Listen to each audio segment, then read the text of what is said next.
Hey Sainers, welcome back to the Saints TV YouTube channel. Welcome to Saints TV Weekly. Now, couldn't get the chocolates on Friday night. It was a big build-up, a lot of excitement, a lot of nervousness coming up against Port, and unfortunately, we didn't get the job done. So I've been sipping on a lot of Inglewood coffee over the weekend, just trying to get over it, trying to think about other happy thoughts. Went to the zoo as well. For the very first time, actually, Melbourne Zoo, so highly recommend it. They're not a sponsor, but I'll give them a plug anyway. Inglewood Coffee Roasters are the sponsor, and we thank them for jumping on board 2023 on Saints TV. But yeah, back to the game. Bloody hell, that was frustrating, wasn't it? That was really frustrating. It was a big opportunity to go 6-1, and unfortunately, once again, Port Adelaide pipped us at the final siren. That is now 12 wins for Port out of the last 13 against St Kilda. It's a crazy, crazy record, and this was a good chance to get them, and yeah, we couldn't do it. We were a bit fumbly. A lot of people think maybe the 5-day break might have been, might have taken its toll on the boys, but based on the Telstra tracker, stats that I was looking at, we ran longer, we ran harder, and we had more repeat sprints during the game compared to last week against Carlton. So that just gave me indicators that, yeah, maybe a 5-day break, fair enough. But when you look at the numbers, you're like, maybe we ran in the wrong direction. Maybe we were one-way running as opposed to two-way running in this game. So it seemed like they broke us open a little bit, played the game a bit faster. I won't get into it too much because I covered that in my review. So if you want to watch that after this, just click onto my Round 7 review and you'll get all those thoughts. Off the back of that, I did go straight to the Lyon press conference, and that was actually something that I felt like I needed to kind of get over the loss a bit more.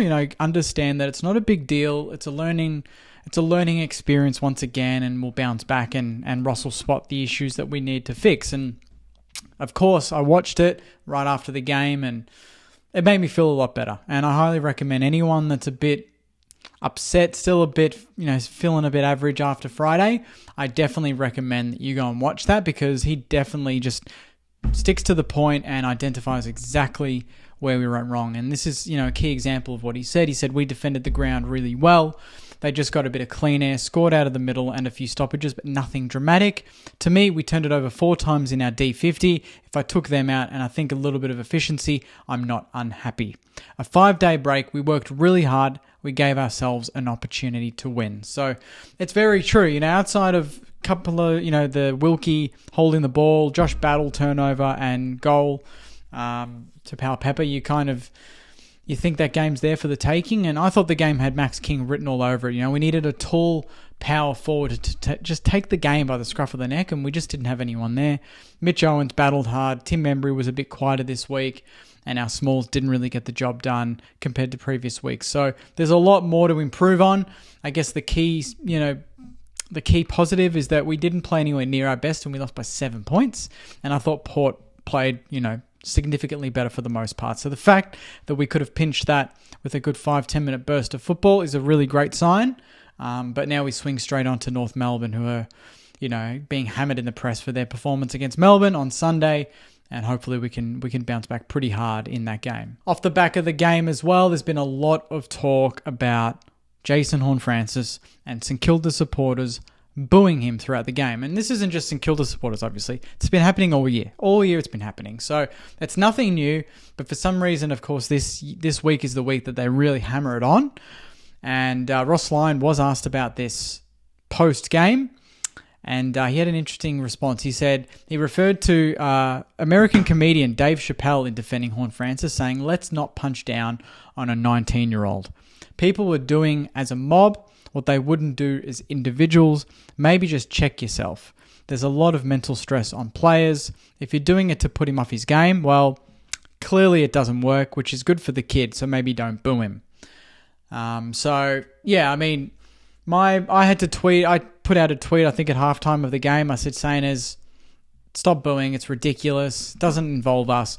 Actually, let's channel that energy. Instead of booing him, cheer the boys on. That's what we needed on Friday." And I thought, to be honest, the crowd was pretty lackluster for the most part. We didn't have that vibe. I don't know if everyone was just a bit nervous about the performance, and we had big expectations, but Port are a bogey team, so we all felt a bit subdued in our excitement on the night. But we got 25k there, which I think is the biggest home crowd against Port that we've had.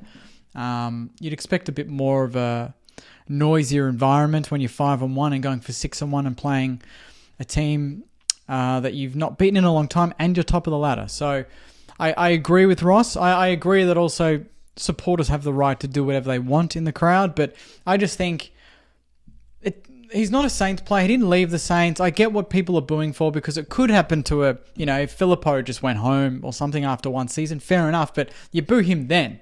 You don't boo someone else for something that might hypothetically happen to your club. To me, it didn't make sense, and to me, it just created a weird sort of environment at the football. It just didn't feel like the standard Marvel games this year, where we're really into the game, into every tackle, every bump. I just felt like we were skipping all that and waiting for the goals, and I think the players really needed us to help lift them, and I think we kind of let them down in that department a little bit. On to AFLW. So the key dates have been confirmed for the 2023 season.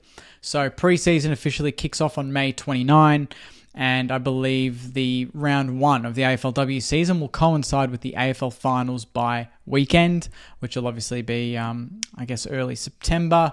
So that's really exciting for our girls. We've got all of them signed up now, or I think 24 of them signed up, a couple of new big name signings. So I'm really excited to see what the girls can do this season under the tutelage of Nikki Del Santo. Injury update. Thanks to Mosh, obviously. There has been some developments I posted earlier today. So on the list, it has Zachy Jones at 1 to 2 weeks, Jimmy Webster at 2 to 3 weeks, but I believe Jimmy Webster is going to be playing VFL next weekend, which is great. And then a chance to return hopefully the week after. Max King, Zach Jones listed as round 9 returns, as according to David Misson, who went on SEN yesterday and spoke about them. Nick Caulfield is still 6 to 8. Jack Hayes 10 to 12. Ollie Houghton 10 to 12. Mackenzie Ellison, McLennan indefinite. So we're getting troops back, Sainers. Obviously, Tim Membry and Jack Steele have been the latest in the last couple of weeks, and they're still getting up to speed, which is fair enough. But I think the biggest one we need in the next couple of weeks is Max King. I think if Max King plays against Port, I really do think we probably win that game. And you dare say if he played against Collingwood, it could have been a different story as well. So good signs ahead. We've lost 2 games, but we're still in the top 4. We've lost two games by a combined total of 13 points, which is great. And against 2 pretty solid teams. I think some of us might have, underrated Port. They are a very good team, and I think Hinkley's got a lot of pressure on himself to make sure that they play finals and go deep into finals. Otherwise, he might be looking at a Brett Ratton sort of scenario. So I think they are going to be a hard team to beat anywhere, and they bullied us around the footy, but I think we'll learn from that and hopefully move on. And when you've got Zachy Jones, Jimmy Webster, and Max King all in the the future plans to return, that's a really good sign as well. And lastly, Trio awarded life membership in Saints milestone year. It's fantastic. And I actually didn't know this. We had Grant Thomas on Tuesday night. Max and Jordan interviewed him on Saints TV Live. And if you haven't watched that, highly recommend that as well. It was a great chat. He stayed for a good hour. Really good insights, really honest and straight to the point as you'd expect from GT. But they were awarded with life memberships to the St Kilda Football Club. So it was Grant Thomas, club presidents or past club presidents, Rod Butters and Greg Westaway. So congratulations to all of them. They are now life members of the St Kilda Football Club in the 150th milestone year for the club. So congratulations to them. That's it for Saints TV Weekly. Saints, a nice short, sharp, under 10 minutes. So I really appreciate that. Obviously, the podcast is going to be out. We've got the preview during the week and then obviously the match review on the weekend, post-game on Sunday, which unfortunately I won't be able to go to.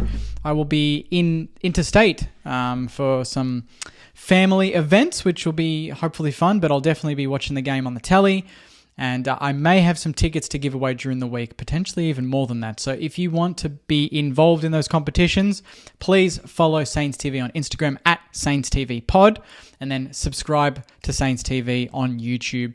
And you'll be automatically entered into these competitions. It might be a couple of medallion clubs. It might even be a box for the North Melbourne game. Working on that. But just letting you know in advance, if you want to get involved, just like and Follow and subscribe. Like if you want as well. That might give you a bonus entry. Who knows? But yeah, I'll leave it there, Saners. Thank you very much for watching. Thanks to Inglewood Coffee Roasters as well. If you want to get 40% off coffee, tea, and chai products, make sure you go on to www.inglewoodcoffeeroasters.com.au and use the discount code SAINTS40 and you get 40% off coffee, tea, and chai. So enjoy that, Saners. I'll see you in the next video. Take care. Enjoy the rest of your week. And as always, go you mighty Saners. See you guys.